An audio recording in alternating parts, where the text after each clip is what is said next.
Ladies and gentlemen, welcome back to the channel. So as the year is coming to an end and we're approaching December, I feel pretty safe to do this video because I don't think there's going to be any major horror movies coming out in December. So I wanted to talk about the worst horror movies I saw in 2023, and there are a lot. So this list isn't going to be in any particular order. I just picked 10 films that either I went to the movies to see it or I was super excited to see it when it came out on a streaming service. And look, if you guys enjoy these movies, hey, more power to you. I'm not saying that my opinion is correct.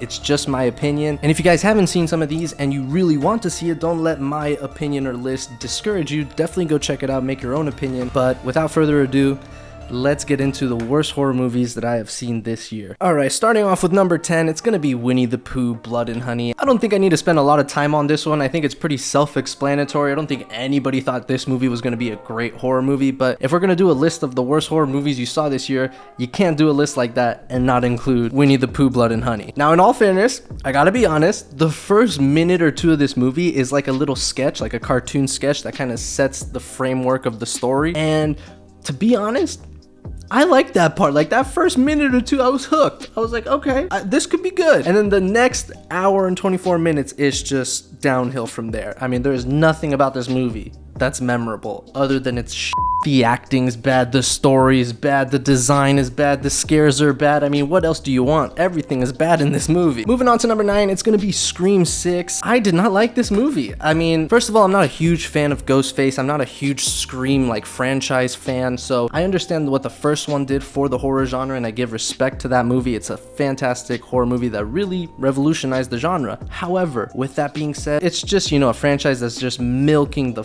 out of it, trying to get as many dollars as it can out of this before people stop going to watch, which I don't know when, because people seem to love these movies. Were there some cool scenes in the subway and in the store? Yes, of course, but good scenes and cool scenes, that's so easy to make. That doesn't make a movie good. I went to go see Scream 6 in the theaters. I left the movie theater thinking, that was not great. I was disappointed. I don't think I would want to go see another Scream movie after that. Number 8 is going to be The Pope's Exorcist. I was genuinely so excited for this movie. One, because it has Russell Crowe. I mean, god damn it, the guy from Gladiator. And then on top of that, it's based on a real father, for a real pope, Father Armoth. I don't know his name, but those two factors alone sold me the idea. I was like, I'm going to the movies to see this movie. Went to the movies. Absolute dog shit. I felt like I'm wasting my money. Every movie I'm seeing, I'm wasting my money. The problem with exorcism movies is you're always gonna come in second place, right? Because The Exorcist exists, and that's always gonna be better than your movie. So it's gonna be very hard to distinguish yourself, and it's been seen. Everything is a derivative of The Exorcist, so there's nothing new. I will say a movie like Talk to Me did a very good job at distinguishing themselves with the exorcism genre, because it was more like a party trick and something that young people were having fun with. That's a great way to try something new in that subgenre. But we'll get to that movie. We'll talk about that movie, don't worry. But this movie was absolute trash, and on top of that, the ending is so far-fetched and out of this world. It's just oh wow, that's just the icing on the cake. I mean, it was so bad, but I was like, I can deal with this. And then the end, and you're like, let me get out of here. It's based on a true story, but that last part is definitely not based on a true story. Get the out of here. Number 6 is gonna be The Boogeyman. This is based or inspired off of one of Stephen King's short stories. Don't let the advertising fool you. That's the only reason why I went to go see this movie, and this movie's trash. Literally, if it's not based off a Stephen King book, an actual novel that is known, don't go watch it, okay? Because they literally just put Stephen King on the poster to sell this movie. Otherwise, this movie would have made $0. It's just a very forgettable movie. I have to actually think about it, see what is the story about and everything, because it's not memorable in any way. There's nothing that stands out other than one cool jump scare where they're trying to pull the teeth with the string and the door closes. I thought that was a really cool scare. Other than that, it's just a forgettable horror film that uses the name of Stephen King to try to sell it. And my dumbass fell for it, so the joke's on me. Number 5 is gonna be Insidious: The Red Door. Guys, I was so excited for this movie. As you can tell, it's gonna be a recurring theme. I'm excited about all these movies, but this one had a special place in my heart because Insidious, if you guys have been watching my channel, is the first scary movie I ever saw, and it's one of the most terrifying experiences I've had with a film. So every time a new Insidious movie comes out, even if it's good or bad or the trailer looks bad, I am going to watch it religiously because it's just part of my life. It's just part of my story. So when I saw this trailer, I was like, oh, no way. I saw the notification on my phone. I was like, there's a new Insidious. Oh my God. And on top of that, the trailer made it seem like, oh, they're going to give Red-Faced Demon like his own movie now, because he never really appears after the first movie other than like bits and pieces. So I was ready. I did my marathon. I got caught up. And then I saw the movie and I was like, wow, what a letdown. I mean, which is sad because it's, what's his name? Like Patrick Wilson. This was like his directorial debut. So eesh, that did not look good for me. There's not that many scares in the movie. It's not scary. There's maybe one genuinely good scary moment in the film, which they show you in the trailer, and they don't really utilize the red-faced demon at all. He's just kind of like in the background. So much for the greatest demon of the franchise. He's not even the central part of the movie. And then the end is lackluster. It's just a very, very big disappointment and a drop of standard from like the original Insidious. Oh my God, you guys are gonna freaking burn me at the stake after this one. Okay, you guys ready? You ready? Number 4, talk to me. Dude, I did not like this movie. I know everybody's raving about this shit, but I did not. And look, if you like it, more power to you. I'm not saying that you're wrong or that your opinion is wrong. I'm not even trying to throw hate. Like, I want this movie to succeed because it's made by 2 YouTubers, Raka. So that's inspiring to me. I'm a YouTuber. I want to have success one day, make my own movie. So I want this movie to succeed. But at the same time, I believe in telling the truth. And I can't sit here and look at you guys and tell you that I enjoyed this movie. I didn't. I did not. I appreciate 2 things. One, the cinematography is fantastic in these scenes. I mean, really well done, but that's not enough to make a movie good. And second of all, I gave it props with, you know, the whole idea and concept of possession, and they had an exorcism. They did a completely new take on it, a completely new spin. That's awesome. That's very hard to do nowadays, so I will give it props on that. It's not a horrible film based on those 2 things, but for the amount of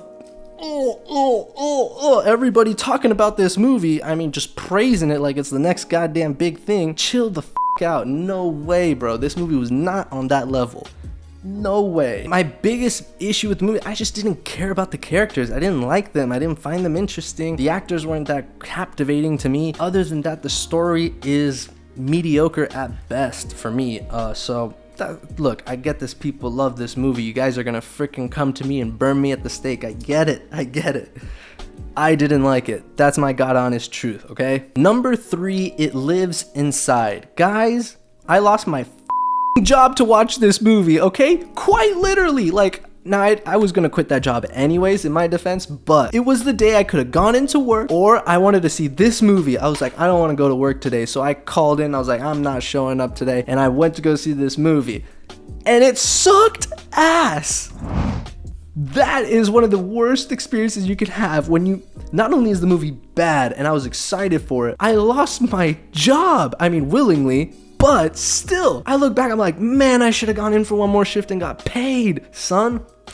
I really didn't know much about this movie. The trailer was always like in the background of my YouTube algorithm. I never really watched it. There was nothing out in the movies, and I love horror movies, so I was like, you know what? I've been seeing like the poster and stuff on my algorithm of this movie. Let's check it out. So I went to check it out, and it's just like, once again, I don't care about the characters. I could care less. I just not interested in these people. I don't know what it is. That's like a major thing for me. If the movie starts and I'm already like, I could care less about these people, that's a very big bad sign. Like that means I'm not gonna like your movie. Like, it gotta be quick. It gotta be in like, okay, these characters are cool. I'm interested. I'm captivated. If that doesn't happen, it's gonna be a long night. I will say this movie has some better scares than some of the other ones that I've mentioned, and the monster design was way better than like the Boogeyman, for example. But other than that, I just feel like they try to make like a deeper meaning interwoven in the story, and they just didn't really execute it that well, and it was just forgettable. I feel like I skipped a number or something. I have my notebook right here, but I'm gonna say number 2, but there's 3 movies left that I have to talk about. All right, so this is either number 2 or number 3, whichever, but it's gonna be The Nun 2. Now, let me start off by saying this. This movie is absolutely one of the worst horror movies I've seen because it's even worse than the first one. Now, here's a hot take. I didn't dislike the first one as bad as most people like. I know it's not a good movie, but people hate that movie. Like, people hate that movie with a passion. I don't. I think it has a great intro, it has some fun scares, and good editing. It's not a great movie, but I can watch The Nun. This movie... I had the feeling you guys had for the first Nun with this movie. This movie's garbage. This movie's absolute garbage. Way worse than the first one. Come on, guys. At least the first one had some hype behind it, guys. People were excited for it. It's like one of the highest grossing horror movies ever. So people were definitely, there was hype behind that one, whether it was good or not. This movie, no one was excited for it. No one ever even talked about it. So it was forgettable, and it should be, because literally nothing happens. I was like, this movie sucks. The Nun does whatever it wants, whenever the plot needs it to. And it's just like, there's no consistency of the monster, of its powers. You're just constantly like, what the wasn't it doing this or doing that? And you're like, I guess we're just going along with it now. Like, that's how it feels. I wish I could give you a specific example, but there's scenes where like the nun is so powerful, like she's flying, she's flaming things up, or like moving people, and you're like, why didn't she just do that in like these other scenes where like girl or something gets away? And I'm just like, but she can do this.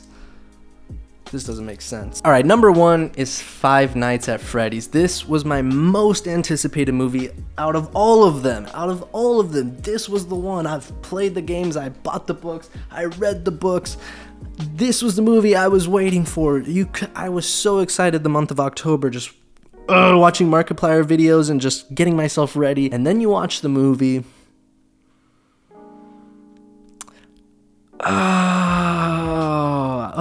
I wanted it to be good. But it was bad. It was so bad. The plot, it had no plot. The movie had no plot.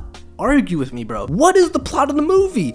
At first it's like he's trying to get a job, but then like he's actually trying to like remember a dream sequence, and is like trying to remember like who is in the dream. There's no build up or setup for like the twist ending with Matthew Lillard. It makes absolutely no sense. His relationship with the daughter makes absolutely no sense. The movie doesn't make sense, guys. It's like, holy how did you guys fumble the bag so hard? I mean, they didn't fumble the bag. They made a lot of money.